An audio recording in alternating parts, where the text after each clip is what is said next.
Hello students, welcome to mech concept by Jitesh sir. Screen पे आप देख रहे हो पीडीएफ।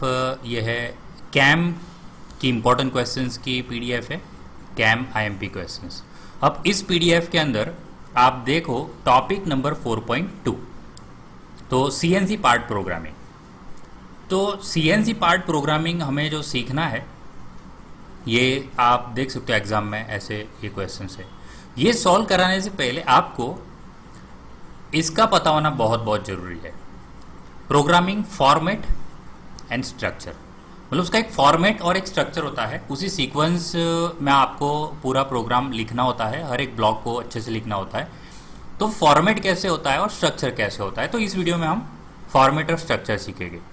अब ये सीखने के बाद आपको जो प्रोग्रामिंग है वो आसान लगेगा। ठीक है, डायरेक्ट प्रोग्रामिंग अगर स्टार्ट कर देते हैं तो फिर समझने में मुश्किल आती है फिर। सो देखिए, इस वीडियो में हम कौन से क्वेश्चंस कवर करने वाले हैं। यहाँ पे क्वेश्चंस मैंने टिक किए हुए, आप जरा पॉज करके देख लेना। ठीक है, explain part programming format and structure of part programme. ठीक है, 4 मार्क में पूछे जाते हैं। दूसरा है ये कि state and briefly describe word address format of CNC part programme, right part programming format and structure of part programming, so the programming format and structure of CNC part programme. अब ये दो क्वेश्चंस आप देखोगे तो इसमें क्या है, format तो लिखना है, साथ साथ हर एक कोड को एक्सप्लेन भी करना है एग्जाम्पल के साथ। तो थोड़ा ये क्वेश्चन बड़ा हो जाता है और अलग तरीके से इसका आंसर आएगा। ठीक है, थोड़ा हल्का मतलब डिफरेंस है, थोड़ा बहुत। टॉपिक वही है बट लिखने का तरीका डिफर करता है। तो इसीलिए फिर इस वीडियो में हम देख सकते हैं कि इतनी चीज़ कवर करने वाले हैं फॉर्मेट एंड स्ट्रक्चर रिलेटेड। तो चलिए इस वीडियो को स्टार्ट कर देते हैं फटाफट। सो अगेन आप देख सकते हो स्क्रीन पे टॉपिक लिखा हुआ है मैंने, computer aided manufacturing subject, important questions, diploma in mechanical GTU, solution. First solution है हमारा कैम के सब्जेक्ट का और टॉपिक है हमारा CNC part programming format and structure. चलिए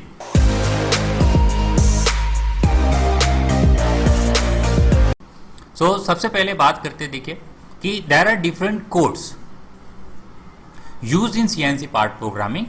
आपको पता है कि सीएनसी पार्ट प्रोग्रामिंग में कुछ कोड्स रहते हैं, जैसे कि एन रहता है, कुछ जी कोड रहते हैं, एम कोड रहते हैं, टी रहता है, एस रहता है, एफ रहता है। तो ऐसे कुछ कोड्स रहते हैं। ठीक है, जैसे कि G01 तो एक कोड है।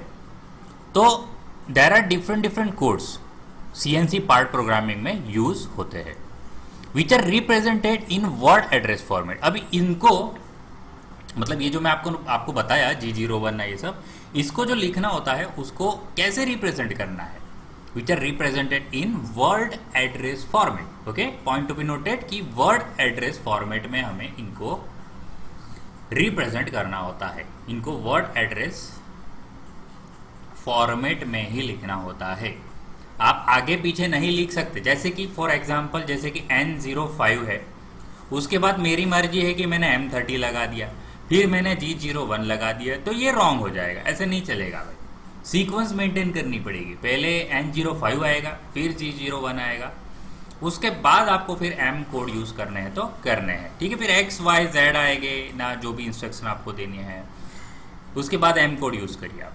ठीक है, तो वही बात यहाँ पे कहने की कोशिश कर रहे हैं कि सीएनसी पार्ट प्रोग्रामिंग में क्या होते हैं, कोड्स होते हैं, और इस कोड्स को आपको जब रिप्रेजेंट करना होता है तो वो रिप्रेजेंट करने के लिए आपको रिप्रेजेंट करना है वर्ड एड्रेस फॉर्मेट में।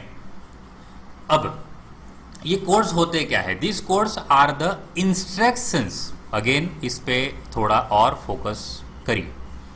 ये जो कोड्स होते हैं, जो मैं आपको कोड बता रहा हूँ G01 S1000, ऐसे जो कोड है बीच में XYZ आएगा। ठीक है, अभी तो जैसे ऐसे ही बता रहा हूँ आपको। तो ये जो कोड्स है ये क्या होता है, ये एक तरह का इंस्ट्रक्शन होता है। ठीक है, ये कोड्स जो है ये इंस्ट्रक्शंस होते हैं, कमांड्स होते हैं, किसके लिए, फॉर द मशीन टूल। समझ रहे हो आप, जैसे कि फॉर एग्जांपल यहाँ पे एक मशीन है, एक मशीन है जिसको काम करना है, प्रोडक्ट बनाना है, मतलब फिनिश प्रोडक्ट बनाना है। ठीक है, तो उसको हमें कमांड देना है कि भाई कितना नीचे जाना है, स्पीड क्या रखनी है, फीड क्या रखनी है। ठीक है, तो ये कोड्स एक तरह का इंस्ट्रक्शन है, एक तरह का इंस्ट्रक्शन है या तो कमांड है मशीन टूल के लिए। जिसको मशीन टूल क्या करेगा, फॉलो करेगा। ठीक है, machine tool to perform a specific task. Okay, कुछ काम करने के लिए, यानी इसको कुछ काम करना है तो इसको इंस्ट्रक्शंस चाहिए। देखिए, पहला इंस्ट्रक्शन ये है कि हम यहाँ पे खड़े रह के मैन्युअली करें कि भाई कितना नीचे जाना है, स्पीड क्या रखना है ना, ये सब चीज़ें ये मैन्युअली। बट ये CNC की बात चल रही है, मतलब ऑटोमेटिक है सब चीज़ें। तो अगर हम नहीं हैं यहाँ पे तो उसे इंस्ट्रक्शन देगा कौन कि आपको क्या करना है, तो मशीन को इंस्ट्रक्शन कौन देगा, ये कोड्स देने वाला है। ठीक है, फिनिश प्रोडक्ट को बनाने के लिए। ठीक है, तो ये जो लाइन्स है जो मैंने लिखी हुई है ये आप समझ गए होंगे। ठीक है, डिफरेंट डिफरेंट कोड्स रहते हैं पार्ट प्रोग्रामिंग में, जिसको रिप्रेजेंट कैसे करना है, आपको वर्ड एड्रेस फॉर्मेट में करना है। चलिए, इतना आपको पता चल गया। और इस कोड्स को, ये जो कोड्स होते हैं, एक तरह की इंस्ट्रक्शन होती है, कमांड्स होती है, किसके लिए, मशीन टूल के लिए, जिससे मशीन एक स्पेसिफिक टास्क कर पाता है, काम कर पाता है, और जिससे हम अपना फिनिश प्रोडक्ट बनाते हैं। चलिए, आई थिंक इतना क्लियर हो गया। अब वर्ड एड्रेस फॉर्मेट होता है कैसे, तो देखिए ऐसे होता है भाई। सबसे पहले एन आते हैं, एन कोड्स आते हैं, फिर जी कोड्स आते हैं, फिर XYZ आते हैं, फिर IJK आते हैं, फिर F आता है, फिर S आता है, फिर T, फिर M, और लास्ट में एंड ऑफ ब्लॉक। अभी एंड ऑफ ब्लॉक क्या है, मशीन टू मशीन वेरी करता है। जैसे फानुक कंट्रोलर होता है, फानुक कंट्रोलर, तो फानुक कंट्रोलर में ऐसे सेमी कॉलन लगाते हैं। ठीक है, फानुक कंट्रोलर। और सीमेंस में जो है, तो सीमेंस में थोड़ा बहुत अलग रहता है। जैसे सीमेंस में आप एंटर जैसे दबाते हो तो मतलब एंड ऑफ ब्लॉक का एक बटन ही रहता है वहाँ पे। ठीक है, तो वहाँ पे EOB लिखा हुआ आता है। तो अलग अलग मशीन्स, अलग अलग कंट्रोलर, तो प्रोग्रामिंग में थोड़ा बहुत वेरिएशंस रहते हैं। ठीक है, तो एंड ऑफ ब्लॉक आप EOB करके भी लिख सकते हो एग्जाम में, या सेमी कोलन करके भी एंड ऑफ ब्लॉक लिख सकते हो। तो इसी सीक्वेंस में वर्ड एड्रेस फॉर्मेट आपको लिखना होता है। और चलिए, इस सब चीज़ों का मीनिंग एक बार ऊपर से देख लेते हैं कि सबसे पहले जो प्रोग्रामिंग स्टार्ट कैसे होता है, परसेंटेज से स्टार्ट होता है। अब परसेंटेज क्या होता है, तो परसेंटेज होता है प्रोग्राम नंबर। अभी मशीन्स होता है ना, जो मशीन्स, उसकी जो कंट्रोल पैनल होती है, इस कंट्रोल पैनल में एक प्रोग्राम नहीं रहता। ठीक है, अलग अलग पार्ट के लिए प्रोग्राम अलग अलग रहते हैं। ओके, जैसे पार्ट 1 के लिए कोई प्रोग्राम नंबर 30 है, पार्ट नंबर 5 मशीनिंग करना है तो उसके लिए प्रोग्राम नंबर 50 है। समझ रहे हो, तो हर एक मतलब ऐसे ऐसे हजारों प्रोग्राम्स रहते हैं। और आजकल तो मशीन इतने एडवांस हो गए हैं, उसकी मेमोरी इतनी बढ़ गई है, तो हजारों क्या लाखों प्रोग्राम्स इसके अंदर सेव हो सकते हैं।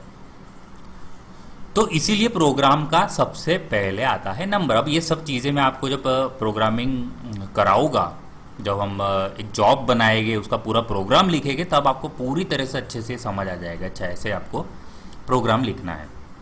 तो परसेंटेज से हम सबसे पहले प्रोग्राम स्टार्ट करते हैं। ओके, तो वहाँ प्रोग्राम नंबर लिखना होता है। उसके बाद आता है एन। अब एन क्या होता है, ये होता है सीक्वेंस नंबर, या इसको ज़्यादातर इंडस्ट्री में बोलते हैं ब्लॉक नंबर। ठीक है, अब ब्लॉक नंबर कैसे रहते हैं, जैसे N05। फिर उसके बाद नेक्स्ट ब्लॉक में जब चले जाओगे तो नीचे आपको लिखना है N10, फिर N15 ऐसे लिखना है, या कोई N10, N20 ऐसे लिखते हैं। ठीक है, अब इसका भी एक रीज़न है कि ऐसे कोई स्टूडेंट पूछेगा, सर N01, फिर N02, फिर N03 ऐसे क्यों नहीं लिखते। तो देखिए, ऐसे क्यों नहीं लिखते, इसका रीज़न ये है कि सपोज़ मैं अगर N05 लिख रहा हूँ, या N10 लिख रहा हूँ, या तो N10, N20 ऐसे लिख रहा हूँ। अब हुआ क्या, कुछ प्रोग्राम हमने लिखा और हमें बाद में कुछ पता चला कि कुछ एरर है प्रोग्राम में, और हमें ऐसा लग रहा है कि एक और ब्लॉक यहाँ पे ऐड करना है। तो जब एक और ब्लॉक अगर ऐड करना है तो इसमें ब्लॉक ऐड नहीं हो पाएगा। ठीक है, क्योंकि हमने ये नंबर रखे नहीं है। अब इसके अंदर है, जैसे कि एक और ब्लॉक ऐड करना है तो मैं N15 करके कर सकता हूँ, बीच में कोई और करना है तो N12 करके कर सकता हूँ। समझ रहे हो, तो इसीलिए जो ये सीक्वेंस नंबर है, ये ऐसे 5, 10, 15 ऐसे लिखते हैं, या तो 10, 20, 30 लिखते हैं। समझ रहे हो, चलिए, तो क्योंकि पीछे से आके चेंज कर पाते हैं हम लोग। सो ब्लॉक नंबर होता है ये। फिर आते हैं जी कोड, मोस्ट इंपॉर्टेंट जी कोड। तो जी कोड होता है प्रिपरेटरी फंक्शंस। ओके, G00 से G99 तक रहते हैं, और ये सारी चीज़ तो जब आप प्रोग्रामिंग करोगे ना तभी पता चलेगी। अभी आपको सिर्फ नाम याद रखना है कि जी कोड का मतलब होता है प्रिपरेटरी फंक्शन। फिर रहते हैं XYZ। अब XYZ क्या होता है, एक प्राइमरी मोशन डायमेंशंस रहते हैं X, Y और Z डायरेक्शन में रिस्पेक्टिवली। ठीक है, फिर UVW भी क्या रहता है, इसी के जैसा रहता है। अब ये होती है सेकेंडरी मोशंस, मतलब कि जब एक्स वाई जेड, अभी अभी जैसे कि मैं आपको फानुक कंट्रोलर की बात करूँ तो फानुक कंट्रोलर में एक्स वाई जेड जो होता है वो एब्सोल्यूट प्रोग्रामिंग रिप्रेजेंट करता है। ठीक है, थोड़ा बहुत थियरी देख लेना, एब्सोल्यूट प्रोग्रामिंग रहता है और एक रहता है इंक्रीमेंटल प्रोग्रामिंग। ठीक है, एब्सोल्यूट का मतलब होता है सब चीज़ जीरो जीरो से काउंट करता है। ठीक है, जीरो जीरो से काउंट करता है। और एक इंक्रीमेंटल रहता है जिसमें यूवीडब्ल्यू यूज़ करते हैं। अभी मैं फानुक कंट्रोलर की बात कर रहा हूँ। ठीक है, अब मॉडर्न मशीन्स में कुछ और भी चेंजेस हो सकते हैं। ठीक है, जितना मैंने देखे हुए मशीन्स में उसमें तो भाई यूवीडब्ल्यू यूज़ होते हैं। ठीक है, आप जो मशीन यूज़ करते हो, आप जब फ्यूचर में इंडस्ट्री में जाओगे उसमें वेरिएशंस हो सकते हैं। तो यूवीडब्ल्यू इंक्रीमेंटल प्रोग्रामिंग रिप्रेजेंट कर रहे हैं फिर। ठीक है, अब इंक्रीमेंटल क्या होता है? इंक्रीमेंटल ये होता है आप यहाँ से जैसे 10 गए तो अब यहाँ से वापस 10 जाने के लिए आपको वापस 10 लिखना पड़ेगा। ठीक है, सब जीरो जीरो से काउंट नहीं होगा। 10 लिखोगे तो 10 जाने के लिए आपको और 10 लिखने पड़ेगा, और आगे जाना है तो 10 और लिखना पड़ेगा। ठीक है, और एब्सोल्यूट में क्या रहता है, सब चीज़ आप जीरो जीरो से काउंट करना होता है। जैसे कि 10 लिखा तो यहाँ और 10 जाने के लिए आपको फिर 20 लिखना पड़ेगा, तब जाके यहाँ पे पहुँचोगे। यहाँ जाने के लिए फिर आपको 30 लिखना पड़ेगा। ठीक है, तो ऐसा होता है। और फिर PQR भी एक टर्सरी मोशंस रहती है, मतलब तीसरी तरह की मोशंस, और वो भी XYZ डायरेक्शन में होती है। ठीक है, तो ये भी मशीन टू मशीन सब वेरी रहती है। ज़्यादातर PQR कम यूज़ होता है। ठीक है, और IJK, अब IJK बहुत ज़्यादा यूज़ होता है। और IJK के ऑप्शंस में आपको एक R दिखेगा। ठीक है, किसी प्रोग्रामर को क्या IJK में ज़्यादा कैलकुलेशंस की ज़रूरत पड़ती है तो उसको कैलकुलेशंस कम करने के लिए कोई क्या करता है, सीधा R लिख देता है, तो R में सीधा रेडियस लिख के काम हो जाता है। तो ये दोनों वैसे तो एक ही है भाई। ठीक है, या IJK से आप कोई आर्क बाढ़ सकते हो, आर्क में काम कर सकते हो, या तो R लिख के भी आर्क में काम कर सकते हो। डायमेंशन फॉर द आर्क और सर्कल। ठीक है, अब F का मतलब होता है फीड रेट, S का मतलब होता है स्पिंडल स्पीड, और D तो बहुत कम यूज़ होता है, बट T का मतलब होता है टूल नंबर। यानी कि क्योंकि मशीन में आजकल मैगजीन्स रहती है, अब मैगजीन्स में बहुत सारे टूल्स रहते हैं। अब कौन सा टूल्स आके कौन सा ऑपरेशन करेगा, अलग अलग ऑपरेशन के लिए अलग अलग टूल चाहिए, तो इसलिए टूल नंबर रहता है। जैसे T01 रहता है, T02 रहता है, T03। अभी मुझे T03 वाले टूल से काम करना है तो मुझे वहाँ पे T03 लिखना पड़ेगा। और M रहता है मिसलेनियस फंक्शंस, मशीन कोड्स रहते हैं। अब ये मशीन टू मशीन वेरी करते हैं भाई। और लास्ट में हमारा है and of block. End of block को हम रिप्रेजेंट कैसे करते हैं, मैंने आपको पहले भी बताया, सेमीकोलन से। ठीक है, तो ये है हमारा वर्ड एड्रेस फॉर्मेट। ठीक है, अब प्रोग्राम स्ट्रक्चर में क्या रहता है, एक तरह से एक बॉक्स बनाना है आपको, और वहाँ अंदर लिखना है वर्ड एड्रेस फॉर्मेट, और आपको यहाँ पे एक लाइन लिखनी है कि ईच लाइन ऑफ प्रोग्राम का मतलब होता है वन ब्लॉक। जैसे आप प्रोग्राम लिखोगे कुछ, तो ये प्रोग्राम जैसे सपोज लिखते जा रहे हो, तो प्रोग्राम की एक लाइन का मतलब एक ब्लॉक। ठीक है, जैसे कि मैंने बोला कि ये ब्लॉक नंबर 1 है, फिर ये N10 है तो ये ब्लॉक नंबर 2 हो गया, ये N15 ये ब्लॉक नंबर 3 हो गया, है ना। हर एक लाइन का मतलब होता है हर एक ब्लॉक। और ब्लॉक जो बना होता है वो इंस्ट्रक्शंस का बना होता है, वर्ड्स का बना होता है। ठीक है, ब्लॉक कैसे बना होता है, ऐसे बना होता है। देखिए N05, G01, X50, Y30, Z-10, ऐसे। ठीक है, तो ब्लॉक किसका बना होता है, इंस्ट्रक्शन का बना होता है, वर्ड्स का बना होता है। चलिए आगे चलते हैं। अब sequence and format of the words एक एग्जांपल के तौर पे भी आपको बताना है। जैसे कि N05 ये आपका सीक्वेंस नंबर हो गया, ब्लॉक नंबर हो गया, फिर G02 लिखा हुआ है यहाँ पे, ये G कोड हो गए, फिर XYZ हो गया, फिर IJK हो गया, फिर F आता है, फिर स्पिंडल स्पीड आती है, फिर टूल नंबर आता है, फिर मिसलेनियस फंक्शन आता है, और लास्ट में सेमी कॉलन लिख सकते हो या तो एंड ऑफ ब्लॉक लिख सकते हो। अच्छा, इसको आपको बताना है। ठीक है, ऐसा एरो कर करके बताना है। यहाँ पे मैंने PPT में नहीं है, बट यहाँ पे मैं आपको लिख के बता देता हूँ कि this is our sequence number, this is preparatory function,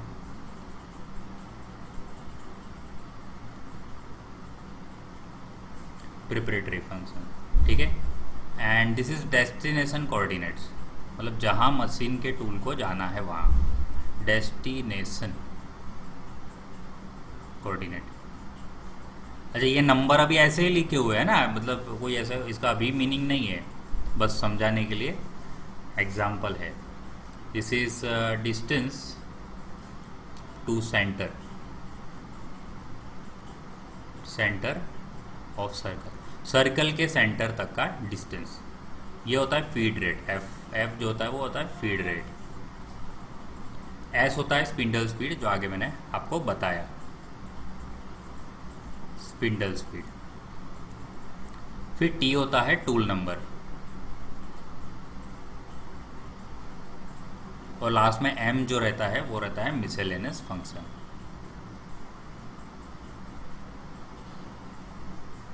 miscellaneous function, ठीक है। और सबसे एंड में end of block, end of block. So चलिए, ये हमारा जो फॉर्मेट और स्ट्रक्चर का जो क्वेश्चन है वो कंप्लीट होता है यहाँ पे।